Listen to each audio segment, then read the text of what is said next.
Welcome to another episode of At Your Disclosure. It is living legend, Alex Drew and Tobar, bringing you the scoop. Fortunately, my car was taken away, and it's unfortunate. The legendary bank captain of Las Vegas going in by Nissan 94, Blue Sentra, two-door coupe, and it's unfortunate that I had to have a piece of shit father that resides in that room right there. I wish he was dead. But like I said, I'm not gonna blow a gasket and ruin my liberty, my chances of being pursued and being happy in this land, this country, this world.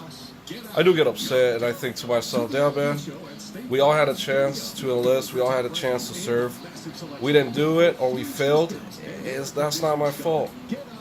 You know, my wife and I worked really hard to make it back in Arizona. All because this guy here couldn't get it together. You know, you think of SB 1070, SB 1071. And you ask yourself, like, damn, man, fuck, dude, it's not your fault. But at the same time, too, why fucking take it out on me or fucking, you know, you gonna stay fat? That's on you, man. Forget. I look in the mirror, this is what I was telling my brother. I look in the mirror and I tell myself, hey man, I'm 36. You know, that's the beauty of life. You can fall on your face, get back up. Get back up, do what you need to do. Don't blame it on anyone. Don't be so small as to pick up shit from the ground. Oh, well, he said something. I'm going to pick it up. Just like every day, he's going to say something that I'm going to take it the wrong way. And I'm just here picking it up. So eventually, I'm going to stack it on my back. I'm going to have this big old sack filled with shit that doesn't belong to me. Because the person could be saying something and someone could take it the wrong way when the first place didn't belong to them. But now you're slouching. That's a douchebag. So, for the slightest things, you want to punish someone. And it's like, it's pointless. Another day's going to go by. That person's still going to be the same as he was yesterday.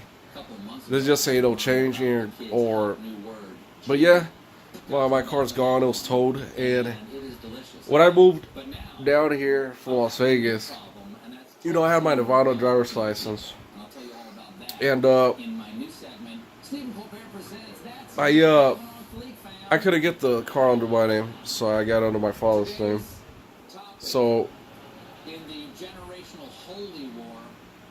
that's one of the reasons why I took advantage of it, and I had asked him for a loan, and he just flat out of spite, oh, we could have, you know, we could have simply moved it to the side, it wouldn't be a problem, but there's no support, no help, and fuck it, man, I never needed it in the first place. I mean, yeah, it's good to have the support of your friends and family at one point. That's what I surrounded myself with, but it's just too bad that someone, it's not my fault, man. You were born without brothers and sisters. It's not my fault you failed the military. Fat camp isn't serving. You don't get that out of your head, you'll never serve, and you never did. So let others live their life the way life's intended to be, and don't blame it on others. If you lost your country, fuck it, man. There ain't shit you can do. You know, that's the past. It's there for a reason. You're going forward in life. And it's for my wife and I not being together anymore. I still wish her the best. I don't care if we're not together anymore. But one of those days, I can see her.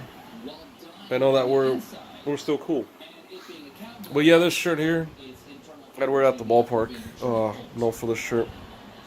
The skull, hopefully, is the image that you get when you first click it on my channel, At Your Disclosure, brought to you by Fabulous Link Infusion.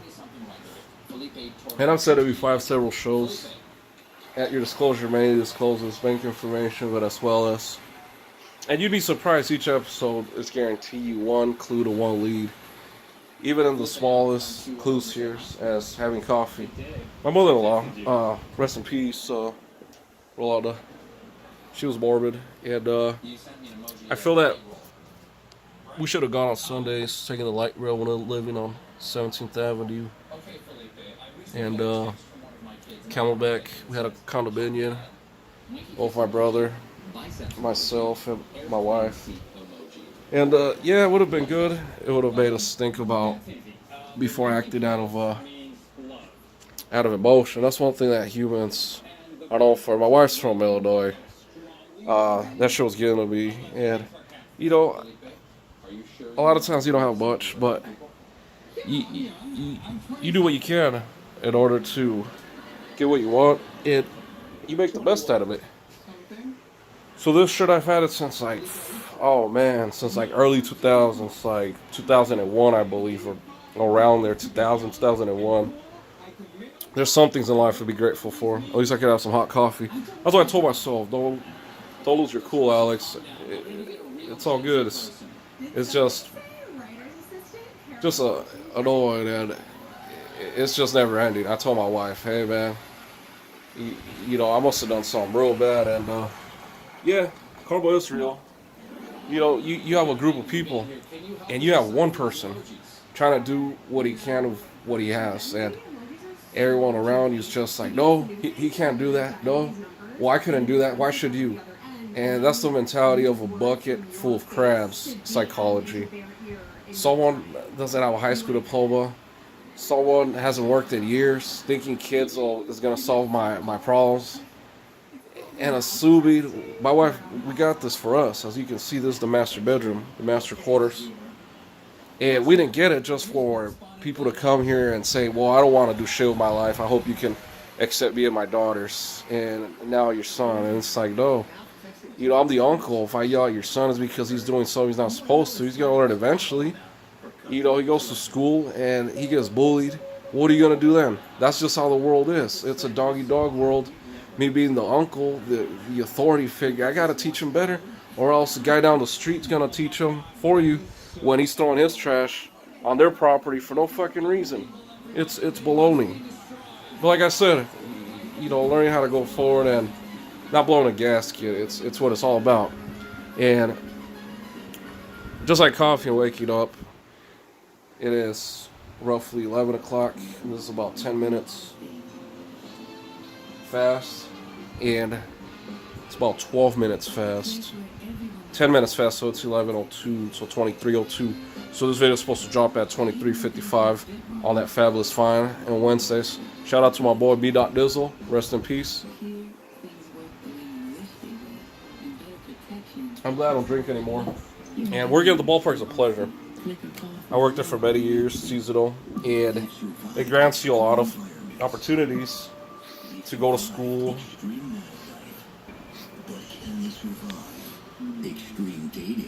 be in the reserves, or have two jobs. I have friends, family that they have a job and they'll use it as their party buddy. So, oh man, and this hasn't happened before. We've had when the country's on red alert, and same thing like the pandemic, it's been skipped. But yeah, like I said, working at the ballpark, I met great people. Today's John Battle's birthday. Yesterday was Arthur Sanchez's birthday, so her birthday, y'all. And just like my wife, his mother being Mormon, you can have coffee. And for the most part, you can have chocolate. For the most part, you could even drink soda until the Mormon community became major investors of Pepsi. So now you can have soda, but preferably Pepsi. So I remember standing post at Waddell, and it's the 101 westbound. So it's on Waddell in Surprise, I believe. That was my first bank standing post there, and Stephen Barrett had sent me there, and I was under the impression I was going to start in 2 weeks. Not if I met him for uniforms on Friday, I didn't think I was going to start that direct Monday. So he had sent the schedules in advance, and I show up late, and a lot of times our banks get robbed for that reason. The officer shows up late. The officer goes in and takes a break. They just wait. I mean, it's a risk, you know, and you're not gonna risk yourself. You're not gonna risk. Uh, you think of how desperate people can be when a bank robbery occurs, and you know, a lot of people think, oh, well, it's not your money. Why should you worry? Believe it or not, it's stressful when you get robbed, and you can feel it. It's not easy, like I said, but if you manage, if you decide this is what I'm gonna do, it's what you make out of it. If this is what you're gonna do, then do it for the right reasons. Okay, these people have family, these people have a reputation, and you know, I stood post at Tom Speaker Hayden Road before I took a break in 2015. Hey man, banks get robbed. That's a given. And if they got past me being the bank protection officer, standing post, that there's not, if there's a bank full of people, and this guy no Brown and Colin Van, I've said this a million times, there's no signs of altercation, there's nothing, no reason for me to suspect he greeted me, returned my greet. And all of a sudden everybody runs out, everybody walks out, storms out. The Bank of America, tall speaker, hated road, major crossroads. I wonder, I document this and I wonder, but you're not going to know off the back. And you make phone calls and you think of all kinds of things. Okay, you know, I didn't witness the crime being committed, and you got to think of the severity of the crime. So if a crime's going to lead to imprisonment as opposed to longer than a year in jail, then you could initiate the arrest. But if you didn't witness it, what are you going to arrest them for? You didn't witness it. Someone could have told you. You could have made your phone calls. You could have called. And that's the thing, though. Just like the terrorist attacks on 9/11, you have this hijackers, terrorists with box cutters. And yeah, you can't judge them because, like I said, it's not their money.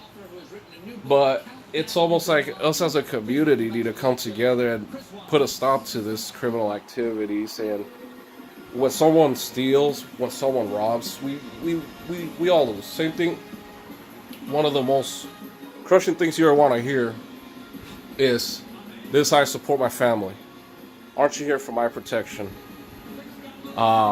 It gets to you because, you know, being manager at the ballpark, Desert Ice Enterprises, you know, you're in charge of setting up 5 concession stands that would sell cotton candy, lemonade, shaved ice, and bottled water. And you're a food and beverage company, pennies on the dollar, but at the same time too, you have to maintain the stands. So you're running the whole shebang from top to bottom, making sure the CO2s are installed properly, making sure the flavor dispensers are running well, smoothly. You have to go in there days before, flush out the hoses. So I have experience in running a business. And if I'm there with my walkie-talkie, my radio, and I'm getting you supply, you're being the stand manager, I interact with you, here's the supply. There could have been a better system, like sign for it and verify the count. But the boss wanted me to give him an accurate jumbo count. That was one of our main sellers. The hawkers would sell out, and they would get about, I really shouldn't discuss this, the profits, because, you know, I respect my former boss, and in business, you don't want to talk bad about your bosses. Yeah, I joke. Like, there was a Vietnam veteran. There were several Vietnam veterans. Shout outs to Bernard. Cotton candy. Hustled for his money. And there was Rick Deerdick, also a veteran. PO.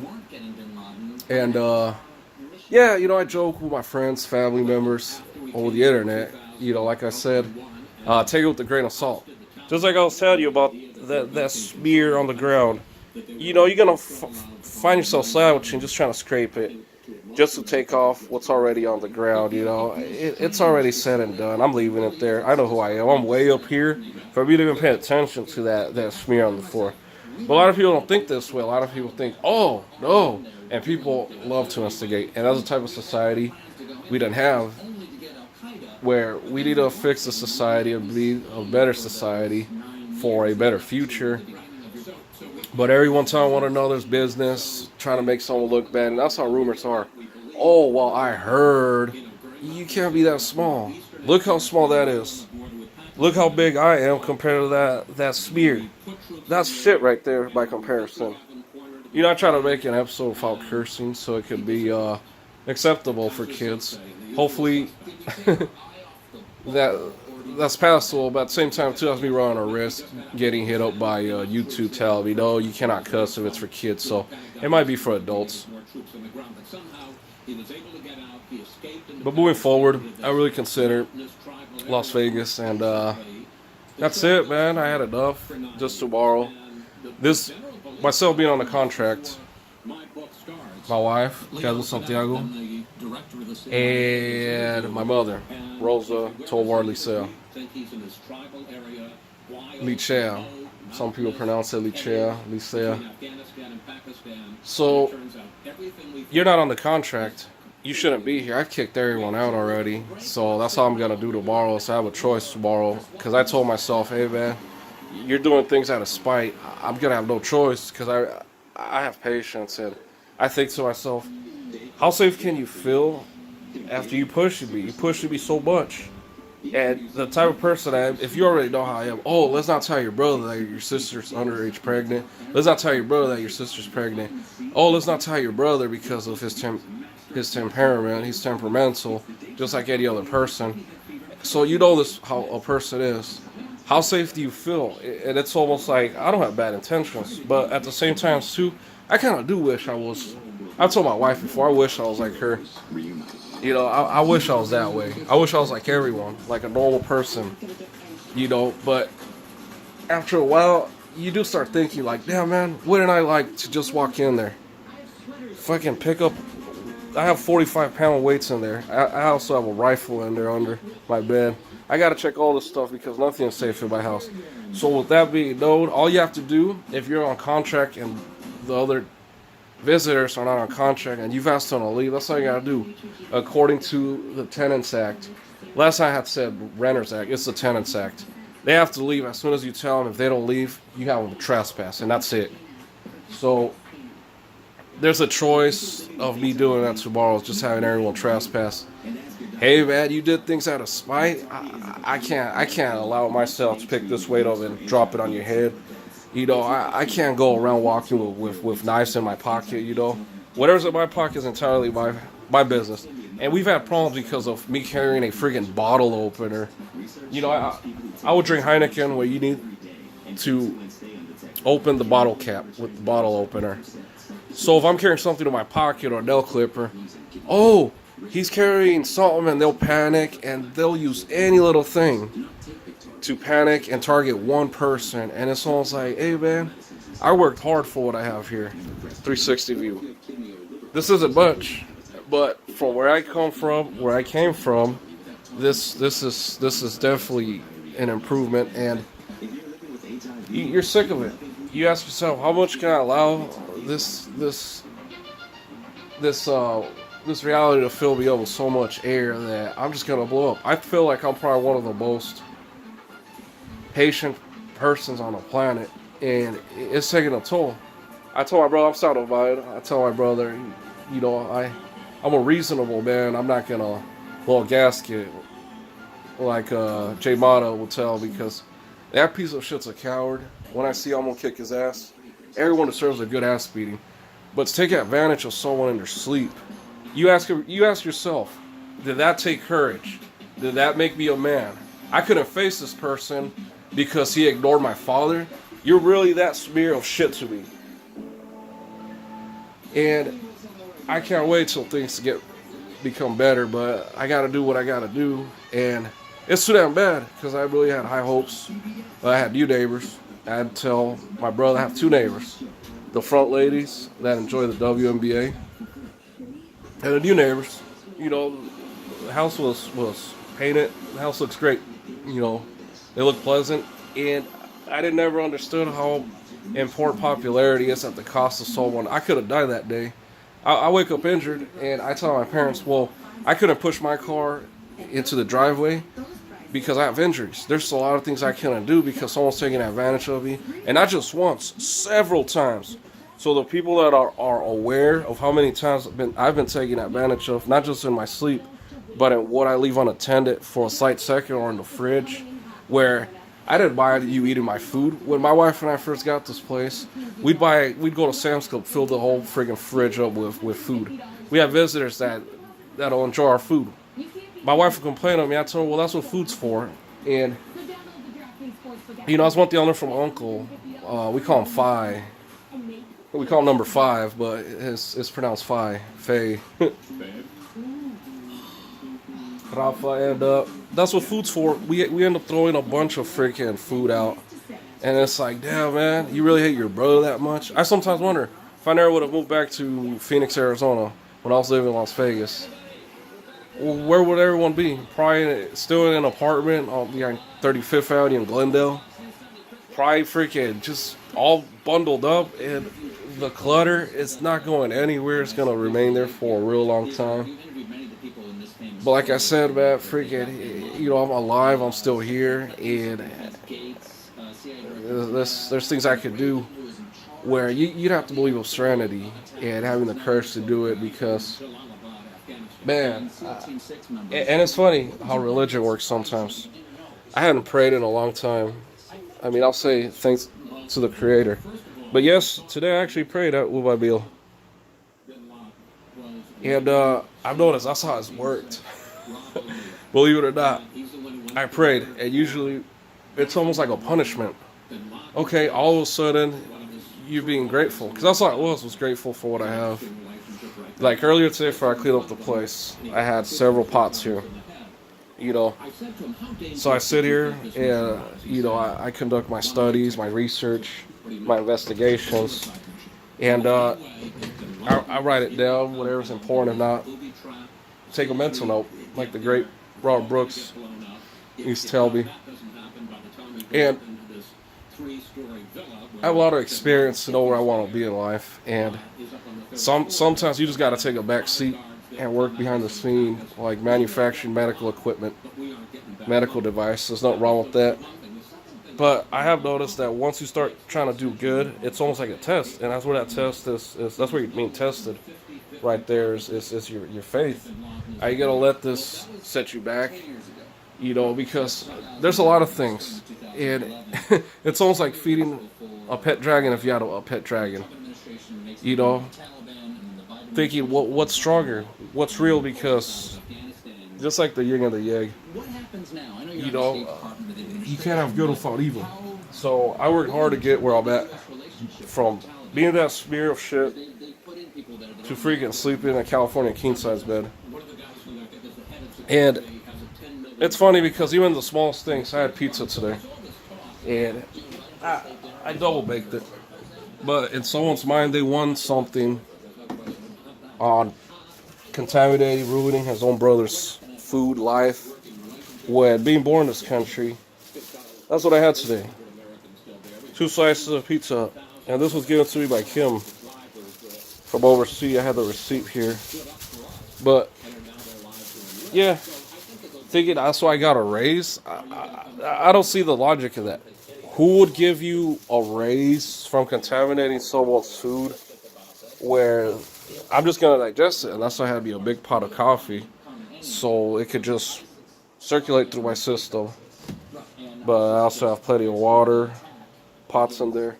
And I don't know how small you gotta be to think that you're gonna get anything out of ruining someone without you realizing, hey man, the only strong male in this house that's capable is we managed to destroy him, to wound him. Now who's gonna take care of us? Because for the longest time, these girls were scared. They didn't want to freaking go anywhere. Everywhere they go, they didn't stand a chance. But yeah, you come here and you want to ruin the only person that can stand up for you. I've always backed up my family. I've always protected them, even though they don't deserve it. But yet, in their little heads, oh, this is going to make me better by catering to others. I got so tired of being bullied that I had to do this so my daughter, so be respected. That's not going to change anything in how things are. You have to stand up for yourself. So, on that note, This is Lex Truman Tovar, wishing you the best. And this might be one of the last episodes in this room. We don't know how it's going to turn out tomorrow. But like I said, good luck and Godspeed.